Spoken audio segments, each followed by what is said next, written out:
the lab itself hasn't really been operational for more than like 2 months, and we're already impacting close to 5, 6 kids with limbs, including I think a police officer also who lost his limb in the line of duty. We've also provided a 3D limb for him. So it's much cheaper, much cheaper.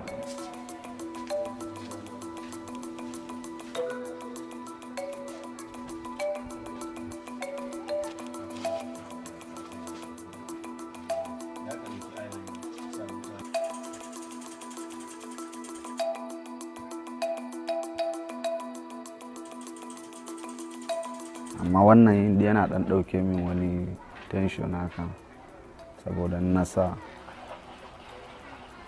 don wani bai san abun ya faru da ni ban ya kalle ni suna kokarin sa hakan nan ɗan kwabarin hannu ɗan taya ni wani abubuwa activities na gida ko wani abu.